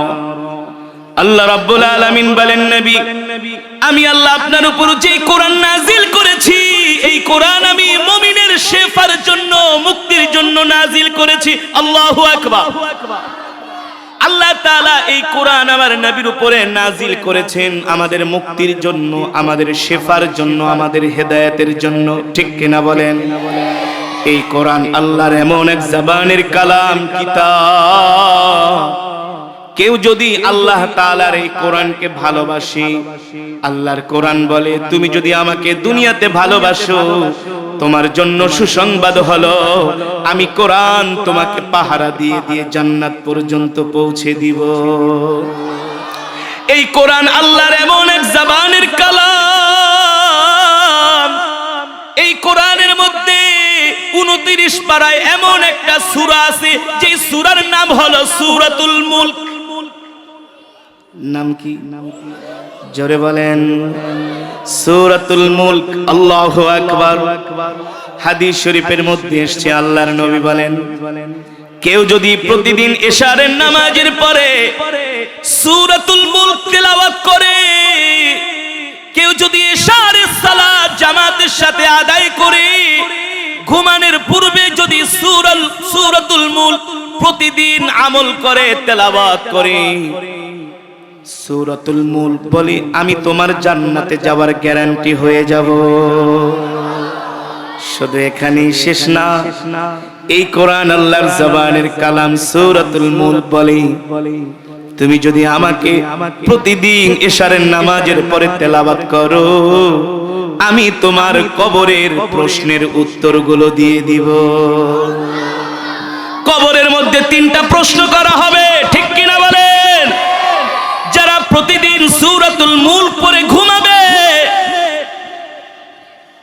তাদেরকে কবরে রাখার সাথে সাথে তাদের কবরের মধ্যে জান্নাতের খুশবুর ঘেরান নাকের মধ্যে আসা শুরু করে দিবে। দেখবে কবরে কেউ নাই, তার কবরের মধ্যে জান্নাত থেকে ঘেরান আসতেছে, জান্নাতি খুশবুর ঘেরান। সুবহানাল্লাহ। সে 2জন ফেরেশতার জন্য অপেক্ষা করবে, যেই 2জন ফেরেশতা 3টা প্রশ্ন করবে, ঠিক কিনা বলেন? এই 3টা প্রশ্নের জবাব না দিয়া কেউ জান্নাতে যেতে পারবে না। এই 3টা প্রশ্নের জবাব না দিয়া কেউ কবরে শান্তিতে ঘুমাতে পারবে না, ঠিক কিনা বলেন? যেই ব্যক্তি সূরাতুল মুলক তেলাওয়াত করবে জান্নাতটা আলোকিত হয়ে যাবে, জান্নাতের মধ্যে খুশবুর ঘেরান আসবে, আর সে অপেক্ষা করবে কখন 2জন ফেরেশতা আসবে। আল্লাহু আকবার। আল্লাহ তাআলা তার ফেরেশতাদেরকে ডাক দিয়া বলবে, ফেরেশতারা আমার বান্দার কবরের সাথে জান্নাতের সাথে একটা দরজা করে দাও। বান্দা কবরে শুয়ে শুয়ে জান্নাতের সেই নয়নাভিরাম দৃশ্য দেখবে। আল্লাহু আকবার। আর তিনি এতটা পুলকিত হবে, আনন্দিত হবে, এতটা শান্তিতে কবরে থাকবে। জান্নাতের নাজ নিয়ামত, একুরিয়ামের মধ্যে আমরা অনেক দামি দামি মাছ রাখি, ঠিক না? দেখতে ভালো লাগে, কত না ভালো লাগে। কত সুন্দর পাহাড় থাকে, নদী থাকে, কত সুন্দর ঘাস থাকে, ঝর্ণা থাকে, এত সুন্দর নয়নাভিরাম দৃশ্য। সেও কবরের মধ্যে শুয়ে শুয়ে জান্নাতের এই দৃশ্যগুলো দেখতে থাকবে, আর ফেরেশতাদের জন্য অপেক্ষা করবে কখন তাকে প্রশ্ন করার জন্য ফেরেশতারা আসবে। একটু পরে সূরাতুল মুলক তার কবরের মধ্যে এসে বলবে, বন্ধু আমি দুনিয়াতে তোমার সাথে ওয়াদা করেছিলাম, তুমি যদি প্রতিদিন আমাকে তেলাওয়াত করো, ঘুমানোর পূর্বে এশারের সালাত আদায় করার পরে আমি জান্নাতে যাওয়ার তোমার জন্য গ্যারান্টি হয়ে যাব। আল্লাহু আকবার। আজকে কবরে তোমার কোনো প্রশ্নের উত্তর দিতে হবে না, আমি নিজেই তোমার প্রশ্নের উত্তরগুলো দিয়ে দিয়েছি। আসছে সূরাতুল মুলক বলে, তুমি যদি আমাকে প্রতিদিন তেলাওয়াত করো, আল্লাহ তাআলা যদি তোমাকে জান্নাত না দেয়, আমি আল্লাহ তাআলার সাথে ঝগড়া করব যে আপনি কেন জান্নাত দিবেন না। জোরে বলেন সুবহানাল্লাহ। এই কোরআন আল্লাহর এমন এক জবানের কালাম, প্রতিটা সূরাই হলো আজীব, ঠিক কিনা বলেন? এই কারণেই তো আল্লাহ কোরআনুল কারীমের মধ্যে আমাদের জন্য সমস্ত মুক্তি রেখেছেন, ঠিক কিনা বলেন? এই কোরআনের ভিতরে আল্লাহ তাআলা এই দুনিয়াতে চলার জন্য, রান্নাঘর থেকে সংসদ ভবন পর্যন্ত চলার জন্য যা কিছু আছে সব কিছু আল্লাহ তাআলা কোরআনের মধ্যে লিপিবদ্ধ করে দিয়েছে। কিন্তু দুঃখের বিষয় হলো, পরিতাপের বিষয় হলো, আমরা মুসলমান সেই কোরআনের শিক্ষা গ্রহণ করি না। সমাজের 95% মুসলমান সহি করে কোরআন পড়তে পারে না, ঠিক কিনা বলে? ঠিক না? বাংলা, অঙ্ক, ইংরেজি এমন শিখে, ডক্টরেট করে, পিএইচডি করে, ইঞ্জিনিয়ার হয়, পাইলট হয়, কিন্তু সূরা ফাতিহা জিজ্ঞেস করলে মনে হয় 32টা দাঁত ভাঙা যায়। কথা বলে না কেন? আল্লাহ রাসূলের হাদিস, আল্লাহর নবী বলেন, তালাবুল ইলমি ফারিদাতুন আলা কুল্লি মুসলিম। কোরআন শিক্ষা করা প্রত্যেকটা মুসলমান নরনারীর উপর ফরজ। কথা বলে না? কোরআন শিক্ষা করা কি? হ্যাঁ, নামাজ পড়া যেমন ফরজ, কোরআন পড়াও ফরজ, ঠিক কিনা বলেন? আমি যদি এখানে 100 জন যুবককে দাঁড় করাই যে ভাই তুমি আমাকে সূরা ফাতিহা সহি করে শোনাও, 100-র মধ্যে 95% যুবক ফার্স্ট ডিভিশনে ফেল করবে। কি মনে করেছো তুমি কোরআন শিখবে না, আল্লাহ তোমাকে ছেড়ে দিবে? হ্যাঁ, ومن يعش عن ذكر الرحمن نقيض له شيطانا فهو له قرين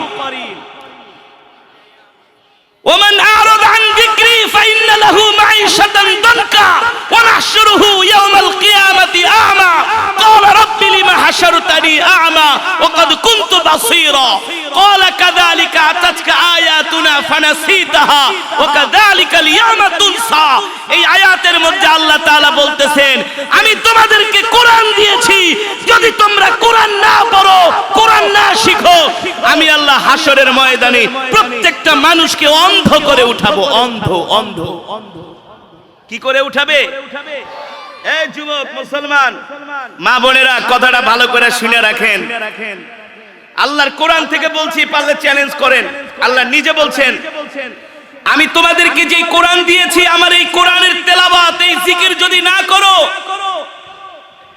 আমি আল্লাহ তোমাদেরকে হাশরের ময়দানে অন্ধ করে উঠাবো অন্ধ একজনও চোখে দেখবে না তখন আল্লাহ তাআলার কাছে প্রশ্ন করবে আল্লাহ দুনিয়াতে তো আমাদের চোখ ছিল চোখে দেখতাম এখন আমরা অন্ধ কেন চোখে দেখি না কেন আল্লাহ বলবে কোরআন এই চোখ দিছিলাম তোদেরকে আমার কোরআন শেখার জন্য ঠিক কি না বলেন আলাম নাজআল লাহু আইনাইন আমাদের চোখ কয়টা কয়টা কোরআনে আছে কি আছে না নাইকা আলাম নাজআল লাহু আইনাইন আল্লাহ আইনুন এক চোখের কথা বলেন নাই আল্লাহ বলছে আইনাইন দুইটা চোখ কয়টা ওয়ালিসানা ওয়া শাফাতাইন আল্লাহ বলে দুইটা ঠোঁট দিছি একটা জিহ্বা দিছি সুবহানাল্লাহ বলবেন না এ যুবক কি মনে করছো তোমার চোখ কয়টা তোমার জিহ্বা কয়টা ঠোঁট কয়টা এটা আল্লাহর হিসাব নেই কা হ্যাঁ আছে কি আছে না আল্লাহ ধরবে এই চোখ দিয়া কোরআন না শিখা 3-4 ঘন্টা লাগায়া আইপিএল বিপিএল ক্রিকেট দেখছো স্যার রান গনছো রান ফেরেশতাও গয়না গয়না পিটাই হ্যাঁ টেলিভিশনের দিকে 4 ঘন্টা ব্যাটকায়া চায়া থাকে ঠিক কিনা বলেন রাত 3টা বাজে ফোন দেয় বন্ধু আহো আজকে আর্জেন্টিনার খেলা আছে মেসির খেলা রোনাল্ডোর খেলা মিস করে না কথা বলে না কেন মেসি রোনাল্ডোর খেলা মিস করে না কিন্তু কোরআন পড়তে জানে না এই কারণেই মুসলমানের কপাল পুড়ছে কপাল কপাল ঠিক না মা বোনেরা আপনাদেরকেও বলছি কোরআন না শিখলে কিন্তু আল্লাহ তাআলা অন্ধ অবস্থায় হাশরের মাঠে উঠাবে অন্ধ অবস্থায় উঠলে কিছু চোখে দেখবেন চোখে দেখবেন তখন বলবেন আল্লাহ আমাদের চোখের আলো ফিরায় দাও আল্লাহ বলবে দুনিয়াতে চোখ দিছিলাম এই চোখ দিয়া সারা রাত বসে বসে হিন্দি নায়িকা গো ড্যান্স দেখছিস ঠিক না সারা রাত বাংলা সিনেমা দেখছস নাটক দেখছস আমার কোরআন পড়স নাই তোরা দুনিয়াতে আমাকে ভুলে গেছস আমি আল্লাহ আজকে তোদেরকে ভুলে গেলাম ঠিক কি না বলেন ফেরেশতারা পিটাইতে পিটাইতে জাহান্নামের দিকে নিয়ে যাবে আজকে মুসলমান যুবক কোরআনের শিক্ষার প্রতি আমাদের আগ্রহ নাই আমরা আমাদের সন্তানদেরকে ইংরেজি শিখাই সমাজ বিজ্ঞান শিখাই ম্যাথমেটিক্স শিখাই গণিতের জন্য এক একটা টিচার রাখি ছেলে সন্তানদেরকে পড়ানোর জন্য এক একটা ইংলিশ টিচার আর গণিত টিচারের বেতন হলো 10 থেকে 15-20 হাজার কথা বলেন একটা ইংলিশ টিচারের বেতন হলো 15-20 হাজার মিনিমাম 10,000 কথা গেলা অঙ্ক টিচারের আরো দাম না আর কোরআন শেখানোর জন্য মসজিদের মুয়াজ্জিনের কাছে যায় জায়গা হুজুর আসসালামু আলাইকুম আমার দুইটা ছেলে মেয়েকে পড়াবেন বলে পড়াবো কয় হুজুর কত বেতন দিতে হবে কয় 2 ছেলে মেয়ের লেগা 5,000 টাকা দিই কয় না হুজুর 500 1000 ঠেলতে 2,000 তাও 6 মাস বাকি তাও কি আর ইংরেজি টিচার আইলে মাস শেষ হওয়ার আগে টাকাটা পকেটে ঢুকায় দেয় আর 4-5 পদের নাস্তা দেয় আর হুজুরের একটা ওই এলাচি বিস্কিট দিয়ে বহায় রাখে এই কারণে তো কপাল পুড়ছে এই কারণেই তো তোমাদের সন্তানরা এখন গাঁজাখোর হচ্ছে ফেন্সিডিল হচ্ছে ইয়াবাখোর হচ্ছে এলাকায় কিশোর গ্যাং তৈরি হচ্ছে কিশোর গ্যাং 6-7 এর ছেলেরা এখন রাস্তায় দাঁড়ায় সিগারেট খায় বানায় বলছি ওদের চুলের কাটিং কি ওরে বাপ রে বাপ এক একটা চুলের কাটিং মনে হয় যে তেলা পোকায় কাটছে। আমি নোয়াখালী মাহফিলে যেতেছি, দুইটা যুবক আমার সামনে, আমার গাড়ির সামনে 120-এ গাড়ি টানতেছে আমার সামনে। মাঝে মাঝে গাড়ি আমাকে চাপ মারে, একটাই বইসে চালাইতেছে আর একটাই উল্টা দিক হয়ে ভিডিও করতেছে আরেক মোটরসাইকেল। পরে আমি ড্রাইভারকে গাড়ি থামা, ও আজকে হ্যানি করো, যা আছে কপাল, ওরে আজকে শিক্ষা দিয়া যাবো, এদিকে আসো। তুমি আমার গাড়িতে বারবার এভাবে আইসা চাপ দিচ্ছ। হুজুর কিছু মনে করেন না, আমরা একটু টিকটক করতেছি। বাস্তব নাকি অবাস্তব? কোথায় যাচ্ছে আমাদের সমাজ? আমাদের কলিজার টুকরা, আমাদের রত্নগুলো ধ্বংস হয়ে যাচ্ছে, ঠিক কিনা বলেন? এক একটা চুলের এমন কালার, আমি এটা কি কালার করছো? হুজুর এটা হলো আমরা ভারতের নায়ক গো কালার করছি। আরেকটা জিগে কোন কালার করছো? রোনাল্ডোর কালার করছো। আর একটা চুলের ভিতরে দেখি হারপিক মাখা। হারপিক বুঝুন তো, ওই যে বাথরুমে হারপিক থাকে না, চুলের ভিতরে এমন কালার। আমি এটা আবার কি কালার, এটা আপনারা বুঝবেন না, এটার বহুত দাম এখন। আমি তোর তো দেখা যেতে আছে পুরো হনুমানের মতো, এটা আপনারা বুঝবেন না, এটার অনেক দাম। এটা দিয়ে টিকটক করলে অনেক ভিউ হবে, অনেক টাকা কামাইতে পারবে। বাস্তব নাকি অবাস্তব? বাস্তব নাকি অবাস্তব? ওদেরকে কোরআনের মজমায় পাওয়া যায় না। আজকে যদি আমরা আমাদের সন্তানদেরকে বাধ্যতামূলক ধর্মীয় শিক্ষায় শিক্ষিত করতাম, আমাদের সন্তানগুলো নষ্ট হতো না, ঠিক কিনা বলেন? টেকনাফ থেকে তেতুলিয়া, সুরমা থেকে পাথুরিয়া, বান্দরবান থেকে সুন্দরবন, বাংলাদেশের এমন কোন জেলা নাই, ইউনিয়ন নাই আমরা না যাই। আমাদের কাছে তো মানুষ আসে, আইসা চোখের পানি ছেড়ে দিয়া বলে, হুজুর ছেলেটা নষ্ট হয়ে গেছে। নেশার টাকার জন্য সন্তান তার বাবার গায়ে হাত দেয়, তার মায়ের গায়ে হাত দেয়, ঠিক কিনা বলেন? জন্মদাতা মাকে, জন্মদাতি মাকে নেশার টাকার জন্য লাথি মারে, লাথি। কয় জন্ম দিছস কেন, এখন নেশার টাকা দে। বাবা এসে কান্না করে দিছে, হুজুর এই অবস্থায় আছি। আমরা বলি যদি ছোটবেলায় ধর্মীয় শিক্ষা দিতেন তাহলে সন্তান কোনোদিন এমন নষ্ট হতো না, ঠিক কিনা বলেন? যেই বাবা ছোটবেলায় তার সন্তানের হাত ধরে ধরে মসজিদে নিয়ে যাবে, যেই বাবা তার সন্তানকে হাত ধরে ধরে সকালবেলা মক্তবে নিয়ে যাবে, যেই বাবা তার হাত ধরে ধরে সন্তানকে আলেম ওলামাদের সামনে নিয়ে বলবে, হুজুর আমার কলিজার টুকরা ছেলেটাকে একটু দোয়া করে দেন, আর ছেলেকে বলবে সব সময় আলেমদের সাথে থাকবা, আলেমদেরকে ভালোবাসবা, ওই ছেলে কোনোদিন গাঁজাখোর, ফেন্সিডিলখোর, ইয়াবাখোর হবে না। কথা বাস্তব নাকি অবাস্তব? আমরা আমাদের সন্তানদের নষ্ট করছি ধর্মীয় শিক্ষা না দিয়ে, ঠিক কিনা বলেন? এই কারণেই আল্লাহর নবী বলেন, তলাবুল ইলমি ফারিদাতুন আলা কুল্লি মুসলিম। কোরআন শিক্ষা করা প্রত্যেকটা মুসলমান নরনারীর উপরে ফরজ, ঠিক কিনা বলেন? কোরআন শিক্ষা করা ছাড়া উপায় নাই। হাসরের ময়দানে আল্লাহ তাআলা মানুষকে ধরবে যে তুমি আমার কোরআন পড়ছিলা কিনা। আর আপনি যদি বিশুদ্ধভাবে কোরআন না শিখেন, কোরআন না পড়েন, আপনার কোনো ইবাদত আল্লাহর দরবারে কবুল হবে না। কিভাবে হবে? আপনি যে নামাজ পড়বেন, দোয়া করবেন, সবই তো কোরআন থেকে, সবই তো ভুল, ঠিক কিনা বলেন? নামাজ ভঙ্গের কারণ 19টি, তার মধ্যে অন্যতম কারণ হলো নামাজে অশুদ্ধ পড়া। কথা বলেন? আপনি যে অশুদ্ধ নামাজ পড়তেছেন, আপনার নামাজ প্রতিদিন ফেরেশতারা আপনার কপালের উপরে ছুঁড়া মারতেছে, তোর নামাজ তুই নে, তোর নামাজ আল্লাহর দরবারে কবুল হবে না, কারণ তোর কোরআন তেলাওয়াত সহি নয়, শুদ্ধ নয়, ঠিক কিনা বলেন? বাবারে কথাটা বইলা গেলাম, রাগ করে না, কষ্ট পায়েন না। যার তেলাওয়াত সহি না, যার কোরআন পড়া সহি না, তার নামাজ হবে না। আর যার নামাজ হবে না, তার কোনো ইবাদত আল্লাহর দরবারে কবুল হবে না, ঠিক কিনা বলেন?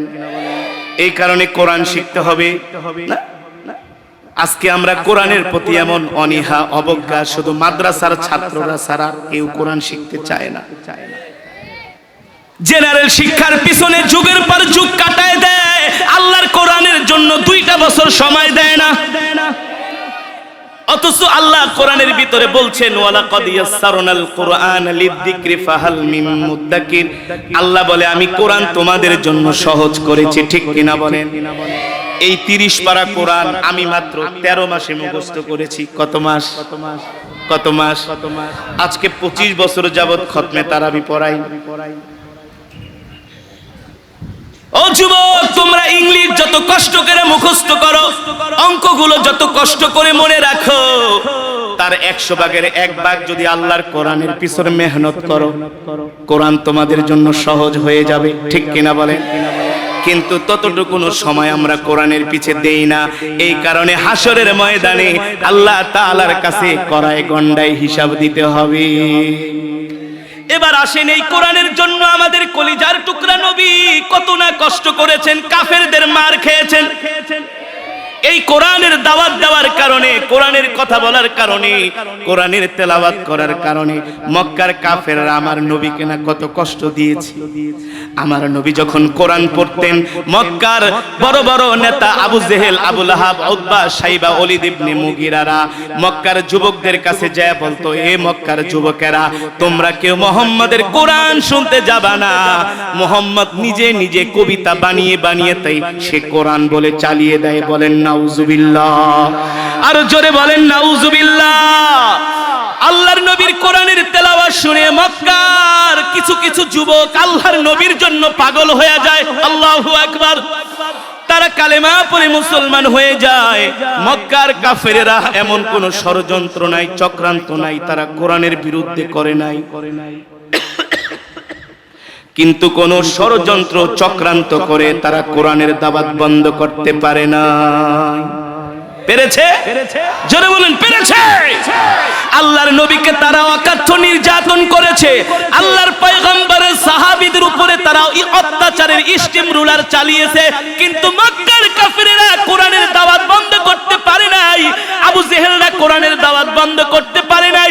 এর কারণ হলো আল্লাহ তাআলা কোরআনুল কারীমের মধ্যে বলেন, ইন্না নাহনু নাযালনা যিকরা ওয়া ইন্না লাহু লাহাফিজুন। ওগো নবী, আমি আল্লাহ আপনার উপর যে কোরআন নাজিল করেছি, এই কোরআন হেফাজত করার দায়িত্ব আমি আল্লাহ আমার নিজ হাতে গ্রহণ করেছি। এই কোরআনের হেফাজত আমি আল্লাহ করব। শুধু কোরআনের হেফাজত করব না, আমি আল্লাহ আপনাকেও হেফাজত করব। জোরে বলেন সুবহানাল্লাহ। আল্লাহ শুধু আল্লাহর পয়গম্বরকে হেফাজত করেন নাই, আল্লাহ তাআলা তার সাহাবীদেরকেও হেফাজত করেছেন। আল্লাহ তাআলা শুধু সাহাবীদেরকে হেফাজত করেন নাই, আমরাও যদি কোরআনের পক্ষে থাকি আল্লাহ তাআলা আমাদেরও হেফাজত করবেন, ঠিক কি না বলেন? এই কারণে মুসলমান, আপনি আমি কোরআনের পক্ষে, দ্বীনের পক্ষে, ইসলামের পক্ষে থাকার কারণে কেউ যদি আমাদেরকে হুমকি ধামকি দেয়, এতে কোনো লাভ নাই। কারণ সার্বভৌমত্বের মালিককে, ক্ষমতার মালিককে, দুনিয়ার মালিককে, কোরআনের মালিক সেই আল্লাহ আমাদেরকে হেফাজত করবে, ঠিক কিনা বলেন? সেই আল্লাহ তার হাবিবকে হেফাজত করেছে। যে আবু জেহেল আল্লাহর কোরআনের বিরুদ্ধে আঙ্গুল তুলেছিল, ওই আবু জেহেলের অস্তিত্ব আল্লাহ তাআলা বিলীন করে দিয়েছে, ঠিক কিনা বলেন? ওই আবু জেহেলের বাড়িটাকে বাথরুম বানানো হয়েছে। কি বানানো হয়েছে? আবু জেহেলের বাড়িটাকে বাথরুম বানানো হয়েছে, ঠিক কিনা বলেন? আর যেই আল্লাহর পয়গম্বরের বিরোধিতা আবু জেহেল করেছিল, শুধু বিরোধিতা না, আবু জেহেল মক্কার কাফেররা শেষ পর্যন্ত বলেছে, ইন্না শানিআকা হুয়াল আবতার, মুহাম্মদ তুমি হলো একজন নির্বংশ। বলেন নাউজুবিল্লাহ। মুহাম্মাদের কোনো পুত্র সন্তান নাই, তার মানে মুহাম্মদ মরে গেলে মুহাম্মাদের নাম নেওয়ার কেউ থাকবে না। নাউজুবিল্লাহ বলেন। আল্লাহ তাআলা ডাক দিয়া বলে, হাবিব আপনি কষ্ট পাবেন না, আপনি দুঃখ পাবেন না।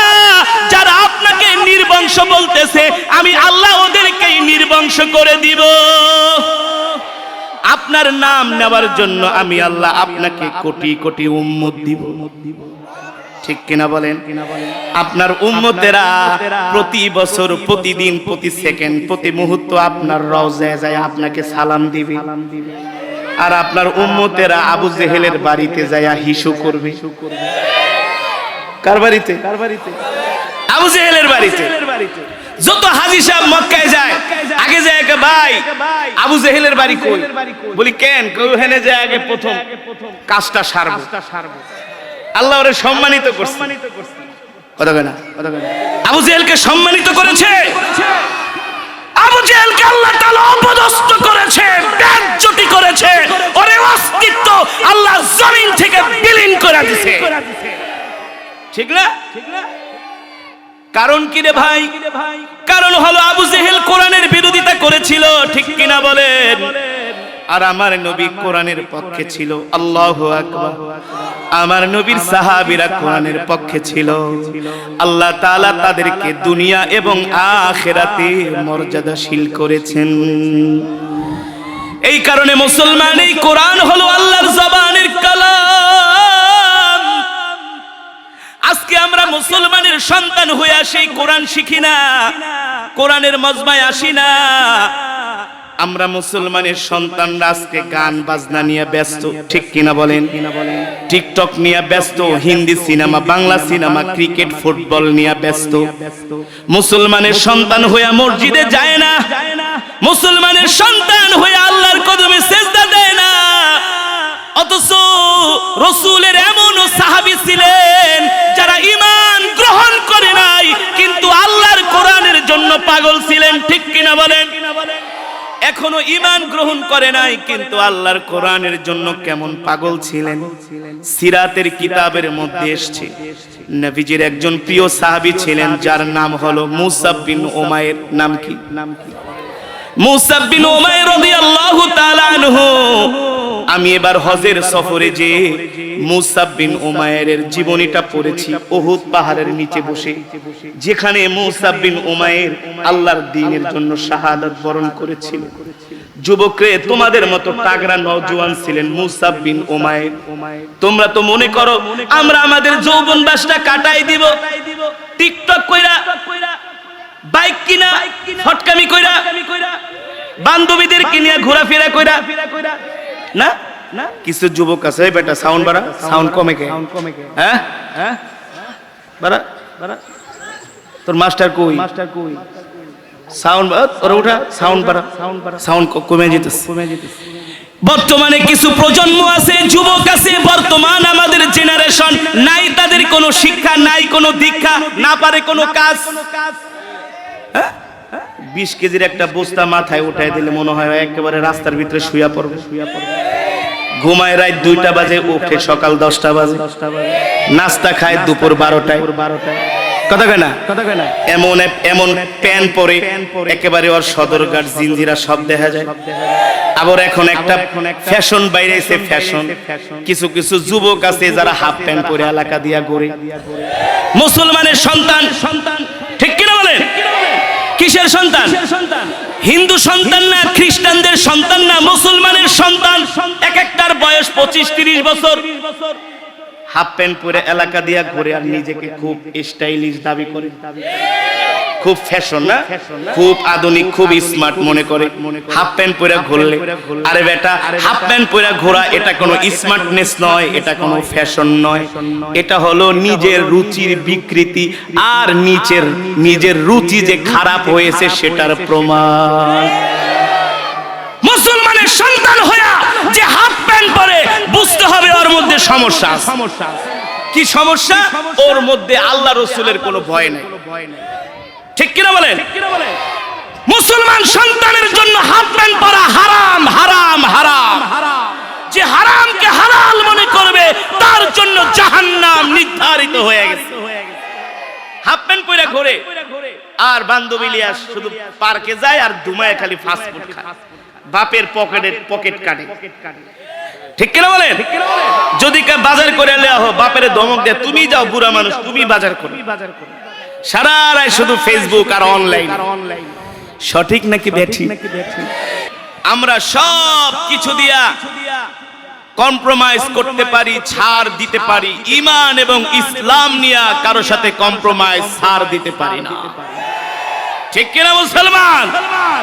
তাহলে প্রশ্ন করব, দেখি আপনাদের ঈমানের পাওয়ার কেমন আছে। বলুন, আমাদের হায়াতের মালিক কে? আমাদের রিজিকের মালিক কে? মুসলমান আমরা কার গোলাম? আর যারা বলি কার গোলাম?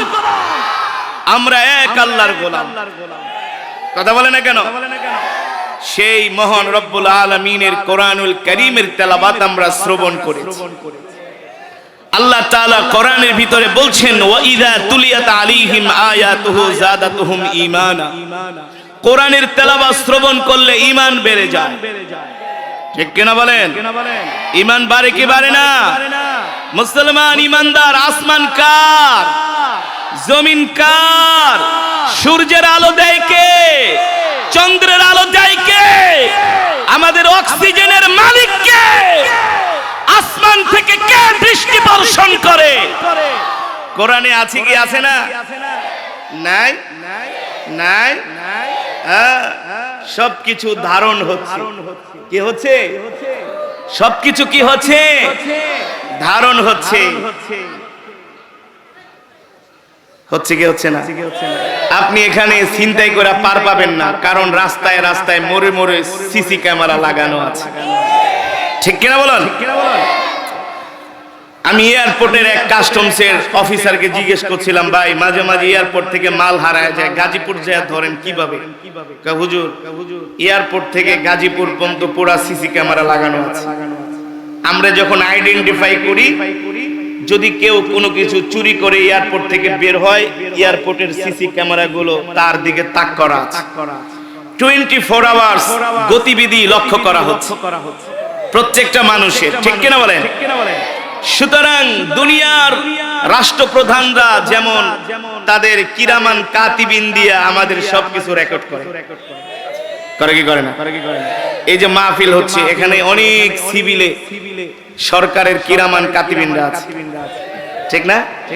তো সরকারের কিরামান কাতিবিনদের কাছে যদি রেকর্ড থাকে, আমার রবের কাছে কি নাই? কথা বলে না কেন? আমাদের রব আমাদের দুই কাঁধে দুইটা কিরামান কাতিবিন ফেরেশতা নিযুক্ত করে রেখেছে। তুমি কোথায় যাও, কি করো, সব কিছু রেকর্ড হচ্ছে। ঠিক না? হচ্ছে কি হচ্ছে না? হ্যাঁ। এ কারণে রব বলে, নবী আসমানের মালিক আমি আল্লাহ, জমিনের মালিক আমি আল্লাহ। ঠিক না? অক্সিজেনের মালিক আমি আল্লাহ। কে কে যুবক কে? আল্লাহ তাআলা। আমার রব যদি অক্সিজেন বন্ধ করে দেয়, গোটা পৃথিবীর 800 কোটি মানুষ 1 মিনিটে মরে যাবে, একটাও বাঁচবো না। যত বড় ডক্টর ফক্টর বলেন না কেন, যত বড় বিজ্ঞানী, বাঁচবে বাঁচবে বাঁচবে না। সেই মহান রবের এই জবানের কালাম থেকে আমি তেলাওয়াত করেছি। আল্লাহু আকবার বলেন। এই মাহফিলে এখন এই অধিবেশনে এসে কি পেয়েছেন জানেন? বলবো? কি সওয়াব পেয়েছেন বলবো? কি আমলনামায় কি অ্যাকাউন্টে ঢুকেছে বলবো? বলার আগে বলেন আলহামদুলিল্লাহ। আর মুহাব্বতের সাথে বলুন আলহামদুলিল্লাহ। এই যে আমি কোরআনুল কারীমের তেলাওয়াত করেছি, আপনার এক একটা হরফের বিনিময়ে 10টি করে নেকি পেয়েছি। কয়টা নেকি? কয়টা নেকি? আমি যত হাজার শব্দ তেলাওয়াত করেছি, তত হাজারকে 10 দিয়া গুণ দেন। আল্লাহু আ'লাম, আল্লাহই ভালো জানে। ঠিক কিনা বলেন? এ কারণে রব বলে, তোমরা যদি আমার কোরআন শোনো, আমি আল্লাহ কমপক্ষে 10 নেকি চাইলে রব আরো বেশি দিতে পারে কি পারে না? যে আমার বান্দারা কত সুন্দর মহব্বতের সাথে জমে জমে বসে বসে কোরআন শুনছে। আল্লাহু আকবার। রাসূলের হাদিস, এই জায়গাটা এখন আর কোনো রাস্তা নাই, এটা জান্নাতের বাগান হয়ে গেছে। এটা মহল্লার এখন সাধারণ রাস্তা না, এটা জান্নাতের বাগান। সুবহানাল্লাহ। আর এখান থেকে জান্নাতের টিকিট দেওয়া হবে। ঠিক কিনা বলেন? কিসের টিকিট? জান্নাতের টিকিট। রাসূলের হাদিস, আল কোরআন হুজ্জাতুল লাকা ওয়া আলাইক। যারা দুনিয়ার জমিনে আল্লাহর কোরআনকে ভালোবাসবে, হাসরের ময়দানে তাদের পক্ষে কোরআন সুপারিশ করবে। আর যারা আল্লাহর কোরআনের মাজমায় আসবে না, আল্লাহর কোরআনের তেলাওয়াত বয়ান শুনবে না, খার বাঁকা করে গাঁজা খেতে চলে যাবে, ফেনসিডিল খেতে চলে যাবে, সিগারেট খেতে চলে যাবে, ফেসবুক দেখার জন্য চলে যাবে, বাংলা সিনেমা দেখবে, হিন্দি সিনেমা দেখবে, কোরআনের মাজমায় আসবে না, হাসরের ময়দানে এই কোরআন তার বিরুদ্ধে আল্লাহর আদালতে মামলা দায়ের করবে। এত সোজা না। দুনিয়াতে গাঞ্জা খাইবা, মদ খাইবা, ফেন্সিডিল খাইবা, আর কবরে বেহেশতে যেয়ে বাগা। বেহেশতটা রসগোল্লা না, বেহেশতটা টাঙ্গাইলের চমচম না, নরসিংদীর সবরি কলা না। ঠিক কিনা বলেন? দেখবেন কিছু মানুষ সবসময় গাঁজা লয়ে পড়ে থাকে, সিগারেট লয়ে পড়ে থাকে, শুক্রবারের দিনও মসজিদে যায় না। যদি চাচা শুক্রবার চলেন জুমা নামাজ পড়তে, পায়ের উপর পা উঠায় বাম হাতে বেনসন টানে বেলকুনিতে বয়া, তোর নামাজ তুই পড়, আমার ইমান মজবুত আছে, তোমার ইমান ঘোড়ার ডিম আছে, তোমাকে ডাবল শাস্তি দেওয়া হবে। ফেরেশতারা পিটাতে পিটাতে উল্টা করে লাথি মারতে মারতে জাহান্নামে নিয়ে যাবে। ঠিক কিনা বলেন? কথা কি একটু খারাপ লাগছে? কিছুই করার নাই। আল হাক্কু মুররুন, হক কথা মিষ্টি। হক কথা মিষ্টি। মুররুন মানে তিতা, মুররুন মানে কি? হ্যাঁ, এই দুনিয়ার মুসলমান গুলো যখন ইসলাম হারা হয়ে যাবে, দিন হারা হয়ে যাবে, পথ ভ্রষ্ট হয়ে যাবে, তাদেরকে দিনের পথে, ইসলামের পথে পরিচালনা করার জন্য দিনের রাহবারদেরকে হক কথা বলতে হবে। ঠিক কিনা বলেন? বলতে হবে কি হবে না? হ্যাঁ, আমি যেটা বলছিলাম, এটা এখন আর সাধারণ কোন রাস্তা নয়, এটা জান্নাতের বাগান। দলিল দিব? বলতে পারেন হুজুর এটা দিয়ে রাস্তা প্রতিদিনই তেহিন্দা হাঁটি। হ্যাঁ, প্রতিদিন হাঁটতে পারেন, কিন্তু এখানে মাহফিলের প্যান্ডেল সাজানোর পরে, কোরআনের মজমা বসানোর পরে, এটা দুনিয়ার কোনো সাধারণ জায়গা নয়, এটা রবের কাছে দামি জায়গা হয়ে গিয়েছে। ঠিক কিনা বলেন? এই জায়গার উপরে আল্লাহ তাআলার এখন রহমত নাজিল হচ্ছে। রহমত কি নাজিল হচ্ছে? এটা যদি কোনো ওয়াজ মাহফিলের মঞ্চ না হয়ে যদি কোনো রাজনৈতিক প্যান্ডেল হতো অথবা কোনো গান বাজনা, দেখতেন 5 গাড়ি পুলিশ লাগতো নিয়ন্ত্রণ করতে। হ্যাঁ, কোন পুলিশ আছে? আরে কোন নাইট গার্ডও তো নেই, আনসারও নাই। ঠিক কিনা বলেন? হ্যাঁ, এই মজমার নিরাপত্তা দুনিয়ার মানুষের দেওয়ার দরকার নেই। কে দিবেন? জোরে বলুন, কে দিবেন? আমি বানিয়ে বলছি না, রাসূলের হাদিস। যে সাহাবী আবু হুরায়রা রাদিয়াল্লাহু তাআলা আনহু থেকে হাদিসটি বর্ণিত। আল্লাহর নবী বলেন, মা মিন কওমিন ইয়াযকুরুনাল্লাহ ইল্লা বিহাফফাতুহুমুল মালায়েকা ওয়া গাশিয়াতুহুমুর রাহমান ওয়া নাযালাত আলাইহিমুস সাকিনা। সুবহানাল্লাহ বলেন। এই মাহফিলের চতুর্পাশে আল্লাহ তাআলার রহমতের ফেরেশতার বেষ্টন দিয়ে দাঁড়ায় আছে। তারা আমাদের জন্য দোয়া করতেছে, দোয়া মাগফিরাতের দোয়া। আল্লাহুম্মা গফির ওয়ারহামাল্লাহ, আপনি আপনার বান্দাদের উপরে রহম করেন। আল্লাহ, আপনার বান্দারা কত সুন্দর বসে বসে কোরআন শুনতেছে, আল্লাহ তাদের গুনাহগুলো মাফ করে দেন। খুশি নাকি ভেজা? আল্লাহর বান্দারা এই মাহফিলে এসে আরো কি পেয়েছেন? এক একজন এক এক খতম করে কোরআনুল কারীমের সওয়াব পেয়েছে। এক একজন এক এক খতম করে কোরআনুল কারীমের সওয়াব পেয়েছেন। কিভাবে বলতে পারবেন? দেখি পারেন কিনা। এতগুলা মানুষ, আর যদি যুবকদেরকে জিজ্ঞেস দাম কত বিশ্বকাপে মেসি কয়টা গোল দিছে, রোনাল্ডো কয়টা দিছে, নেইমার মনে হয় দাদা লাগে, সব মুখস্থ। যদি কইতাম সাকিব আল হাসান কয়টা ছক্কা মারছে, সব কয়া দেয়। তামিমে কয়টা মারছে, সব কয়া দেয়। হ্যাঁ, এগুলা মনে রাখতে পারে, কিন্তু ধর্মের জ্ঞান মনে রাখে না। ওই দিন দেখলাম মিরপুর স্টেডিয়ামে টেলিভিশনে দেখাইতেছে, এক যুবক যায়া ওই মাঠের রেলিং এর সাথে লোহার শিকের সাথে কপাল বেরিয়েছে তাপ তাপ করে। সাংবাদিকরা ধরছে কপাল বেরিয়ে, আজকে আমি একটু তামিম ভাইয়ের লাগে দেখা করব, মনে হয় তামিম ভাইয়ের লাগে দেখা করলে জান্নাত পেয়ে যাব। কোথায় আছি আমরা? কোথায় আমাদের গন্তব্য? আমাদেরকে মনে রাখতে হবে আমরা মুসলমান, আমাদের ধর্ম ইসলাম। ঠিক কিনা বলেন? আল্লাহ তাআলা পৃথিবীর শ্রেষ্ঠ কিতাব আমাদেরকে দিয়েছেন। ঠিক কিনা বলেন? এই কোরআন। সুবহানাল্লাহ বলেন। হ্যাঁ, এই মাহফিলে আসার কারণে আপনারা এক খতম করে করে কোরআনুল কারীমের সওয়াব পেয়েছেন, কারণ আমি সূরাতুল ইখলাস 3 বার তেলাওয়াত করেছি। তিরমিজির বর্ণনায় আসছে, সাহাবী আবু সাঈদ আল খুদরি রাদিয়াল্লাহু তাআলা আনহু থেকে হাদিসটি বর্ণিত। আল্লাহর নবী বলেন, কেউ যদি সূরাতুল ইখলাস একবার পরে আল্লাহ তাআলা তার আমলনামায় 10 পারা কোরআনুল কারীমের সওয়াব দান করেন। কেউ যদি 2 বার পড়ে আল্লাহ তাআলা তার আমলনামায় 20 পারা কোরআনুল কারীমের সওয়াব দান করে। কেউ যদি 3 বার পড়ে আল্লাহ তাআলা তার আমলনামায় পূর্ণ 1 খতম কোরআনুল কারীমের সওয়াব দান করে। খুশি নাকি বেজার? জোরে বলুন। আজকের এই মাহফিলে আসার কারণে 1 খতম করে করে সবাই মিলে কিন্তু 1 খতম না, পার পারসন এই বাচ্চাগুলো 1 খতম করে পেয়েছে। আজকের মাহফিলে যত হাজার আল্লাহর বান্দারা আসছে তত হাজার খতমে কোরআনের সওয়াব হয়েছে। মামুনরা বলতে পারে হুজুর আমরা তো আপনাদের সামনে নাই, আপনাকে সামনে থাকার দরকার নেই, আপনারাও পেয়েছেন।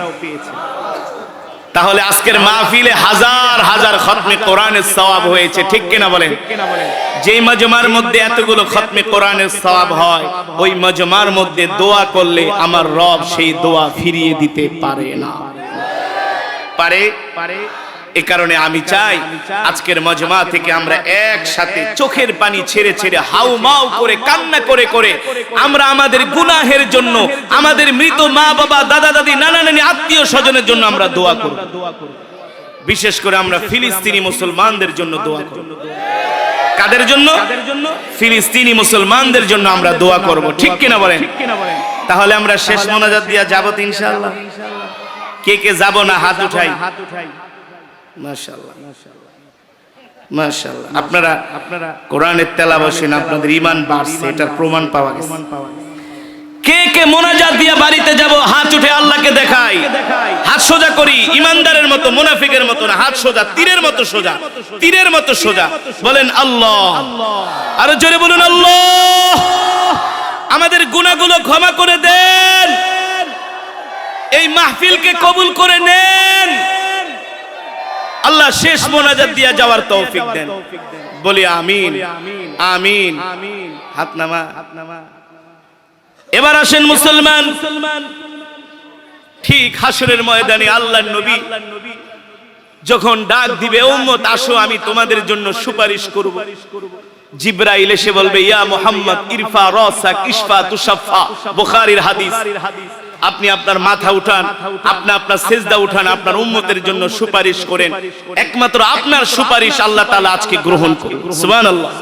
ইয়াউমা ইয়াকুমুর রূহু ওয়াল মালায়েকাতু সাফফান লা ইয়াতাকাল্লামুনা ইল্লা মান আযিনা লাহুর রাহমান, ইল্লা মান আযিনা লাহুর রাহমান ওয়া ক্বালা সাওয়াবা।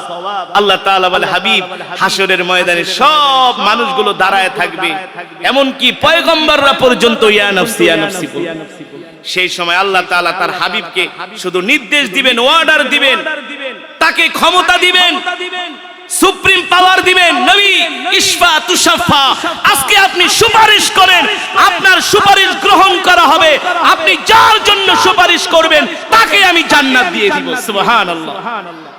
তখন গাঁজাখোর, মদখোর, ইয়াবাখোর, ফেন্সিডিলখোর, সাদাবাজ আছে না, যারা ইসলামের বিরুদ্ধে, দ্বীনের বিরুদ্ধে কথা বলছে, কোরআনের বিরুদ্ধে বলছে না, তারা বলবে নবীজি আমিও তো আপনার উম্মত।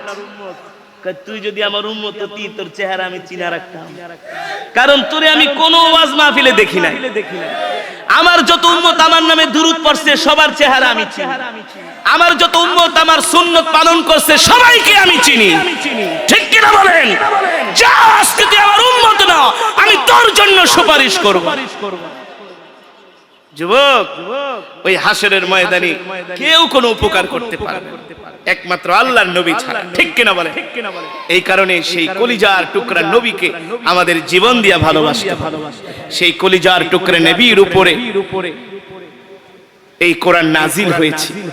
এই কোরআন আমাদেরকে শিখতে হবে, আমাদের সন্তানদেরকে কোরআন শেখাতে হবে।